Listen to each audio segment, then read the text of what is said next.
Literature review.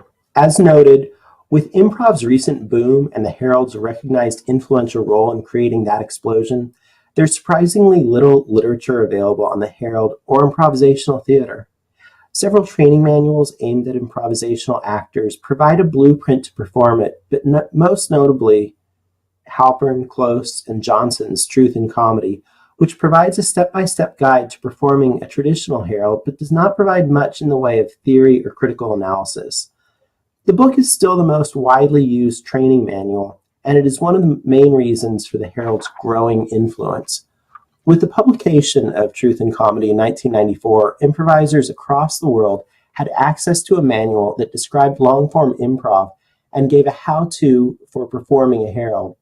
Obviously, you can't just pick up a book and then do long-form, but the exposure to the ideas helped start a shift from short-form improv, which had become popular due to the exposure on the television show Whose Line Is It Anyway? And the commercial chain short-form theater Comedy Sports. With the publication of Truth in Comedy, long-form improv and the Herald, which had been mostly Chicago-based art form, were spread to a wider audience, many of whom were realizing for the first time that there was more to improv than short-form games. Art by Committee, Sharna Halpern's sequel to Truth in Comedy, attempts to demonstrate how I.O. has built upon the Herald over the past 20 years. It revisits ideas previously published in Truth in Comedy and, like its predecessor, is more geared towards performers than scholars. The middle of the book features a photo album of past and present I.O. performers that demonstrates the vast influence improv has had on contemporary comedy. Mike Myers, Chris Farley, Tim Meadows, Amy Poehler, and Tina Fey are some of the many contemporary comedians featured.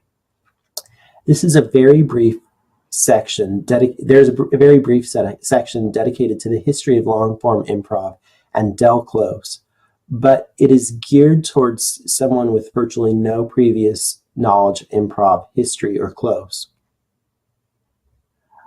Perhaps the most useful aspect of the book is the DVD that included featuring several of I.O.'s most influential improvisational teams, including a Herald performed by The Reckoning.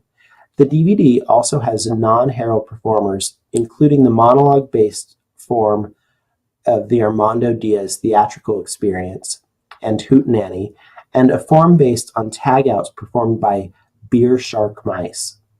Rob Kozlowski's The Art of Chicago Improv provides a starting point for a more scholarly investigation of the Herald and other forms, but does not probe deep enough, as the purpose of the book is to give an overall view of Chicago improv in broad strokes rather than through examination of the Herald.